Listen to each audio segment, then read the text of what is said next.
यह वर्ल्ड का largest wind turbine है जिसकी पावर जनरेशन कैपेसिटी 16 मेगावाट की है, जो लगभग 36,000 नॉर्मल साइज के होम में इलेक्ट्रिसिटी सप्लाई कर सकता है। क्या आप सोच सकते हो इसकी साइज कितनी है?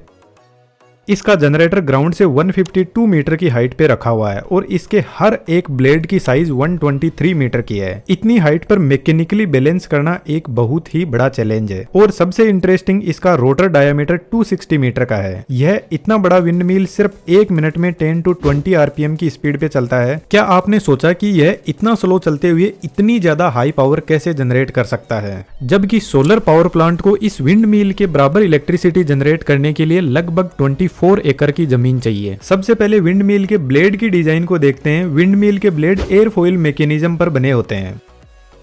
जैसे मेरे पास में कुछ इस टाइप की एक ब्लेड है। जब इसके पास से एयर फ्लो करेगी तो यह ब्लेड प्रेशर डिफरेंस क्रिएट करती है। एयर इधर से सीधी जाना चाहती है, लेकिन यह ब्लेड इसकी थोड़ी सी डायरेक्शन को बदल रही है, जिसकी वजह से यहाँ पर हाई प्रेशर क्रिएट हो रहा है। लेकिन ऊपर की साइड में ऐसा बिल्कुल भी नहीं है, तो इधर लो प्रेशर होगा। और आपको पता है ऐसी सिचुएशन में ऑब्जेक्ट हमेशा हाई प्रेशर से लो प्रेशर साइड में जाने की कोशिश करेगा। लेकिन जैसे जैसे हम एयरफॉइल का एंगल बढ़ाते जाएंगे तो हाई प्रेशर डिफरेंस क्रिएट होगा और इस ब्लेड को ज्यादा लिफ्ट फोर्स मिलेगा। और यदि इस सिचुएशन में हम एयर की स्पीड को भी बढ़ा दे तो जो लिफ्ट फोर्स है वह ज्यादा मिलेगा। अब यदि हम ठीक से विंड मिल के ब्लेड को देखें तो इसकी डिजाइन एयरफॉइल जैसी ही है, जो प्रेशर डिफरेंस क्रिएट करते हैं और विंड के फोर्स से रोटेट करते हुए आगे बढ़ते हैं। लेकिन जैसे ही विंड मिल रोटेट करना स्टार्ट करेगी तो इसके ब्लेड टूट जाएंगे। इसके पीछे एक रीजन है। यदि आप ब्लेड की साइज देखो, जैसे जैसे ब्लेड शाफ्ट से दूर जाती जाएगी इसके एयरफॉइल की साइज रिड्यूस होती जाएगी। और अभी मैंने आपको बताया विंड मिल की स्पीड 10 to 20 आरपीएम होती है, लेकिन यह स्पीड इसकी शाफ्ट की स्पीड होती है। जैसे जैसे हम इस शाफ्ट से दूर जाते जाएंगे तो ब्लेड के इस टिप की स्पीड 200 किलोमीटर पर सेकेंड होती है। और ऊपर मैंने आपको बताया था कि विंड की स्पीड भी बढ़ती है तो लिफ्ट फोर्स ज्यादा मिलेगा। और ब्लेड की टिप तो बहुत हाई स्पीड में रोटेट कर रही है, जिसकी वजह से ज्यादा लिफ्ट फोर्स प्रोड्यूस करते हैं और इतने फोर्स से ब्लेड टूट जाएगी। तो इससे बचने के लिए ब्लेड को स्लाइटली ट्विस्ट किया जाता है, जिसकी वजह से ब्लेड पर इक्वल लिफ्ट फोर्स लगेगा और विंड मिल सक्सेसफुली रोटेट करने लग जाएगी। लेकिन जैसे ही हवा की स्पीड बढ़ेगी तो यह ब्लेड फिर से टूट जाएंगे, क्योंकि हवा की स्पीड हमेशा फिक्स नहीं होती है। ज्यादा हवा चलेगी तो ब्लेड को ज्यादा लिफ्ट फोर्स मिलेगा और ब्लेड टूट जाएगी। तो फिर ऐसी सिचुएशन में ब्लेड के एंगल को एडजस्ट करने के लिए लिफ्ट फोर्स को कम कर दिया जाता है, जिसके लिए यहाँ पर मोटर लगे रहते हैं ब्लेड को रोटेट करवाने के लिए। और कई बार जब हमें इस विंड मिल का मेंटेनेंस का काम करना होता है तो इसको बंद करना होता है, तो फिर हम ब्लेड का एंगल एकदम 0 कर देंगे और फिर कितनी ही फास्ट हवा चले ब्लेड रोटेट नहीं करेगी। अब हवा हमेशा एक ही एंगल से नहीं आती है, अपना एंगल चेंज करती रहती है। तो जरूरी है कि ब्लेड की पोजीशन हवा की डायरेक्शन में होनी चाहिए, जिससे कंटिन्यूअसली पावर जनरेट हो सके। तो विंड मिल के पीछे की तरफ वेलोसिटी सेंसर लगा रहता है। यह हवा की वेलोसिटी और डायरेक्शन चेक करता रहता है। जैसे ही विंड की डायरेक्शन बदलेगी, विंड मिल में लगा इलेक्ट्रॉनिक कंट्रोलर या मोटर को सप्लाई देता है और विंड मिल की डायरेक्शन को हवा के डायरेक्शन में बदल देता है।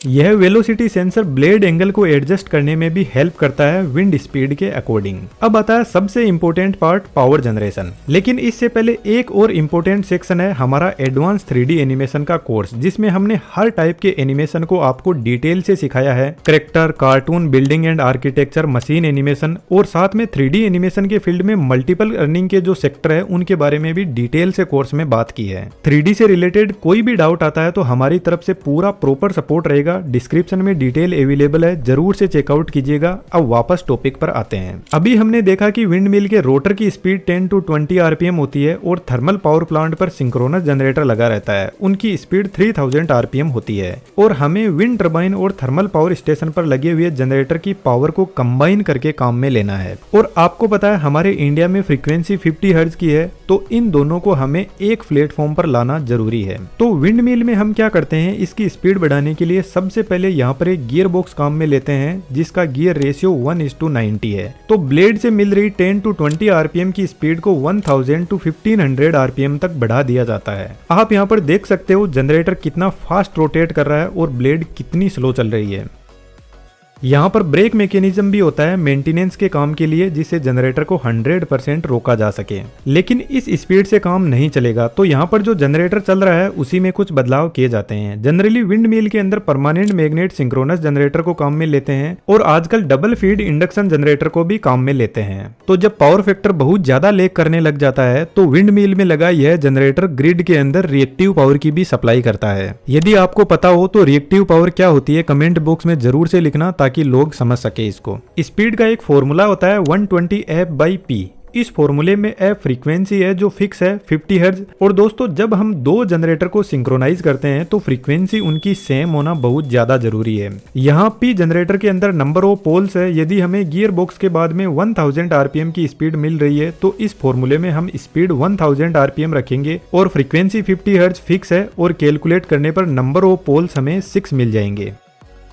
तो जनरेटर के रोटर पर यदि 6 पोल होंगे तो फ्रीक्वेंसी 50 हर्ट्ज मिल जाएगी और यदि स्पीड 1500 RPM है तो नंबर ऑफ पोल्स 4 हो जाएंगे। तो देखा जाए तो नंबर ऑफ पोल को हम एडजस्ट करके 50 हर्ट्ज की फ्रीक्वेंसी अचीव कर ही लेते हैं, चाहे विंड मिल से हमें स्पीड कम ही क्यों ना मिले। लेकिन यहाँ पर फिर से एक छोटी सी प्रॉब्लम है, स्पीड भी एकदम फिक्स नहीं रहती है। इसलिए हम डबल फीड इंडक्शन जनरेटर काम में लेते हैं जो स्पीड हमें कैसे भी मिल रही हो आगे आउटपुट सेम फ्रीक्वेंसी पर ही भेजता है और उसके लिए इसमें पावर इलेक्ट्रॉनिक्स कन्वर्टर लगे रहते हैं। इस सिंक्रोनस जनरेटर वाले वीडियो से आप जनरेटर की वर्किंग को समझ सकते हो। अब विंड मिल के पास में अपना एक ट्रांसफॉर्मर होता है जो एक स्टेप अप ट्रांसफॉर्मर होता है, क्योंकि विंड टरबाइन से 3000 या इससे भी कम वोल्टेज मिलता है और इसको 33 kV तक स्टेप अप करके ग्रिड में सप्लाई दी जाती है और फिर ग्रिड से हमारे घरों तक सप्लाई पहुंचती है।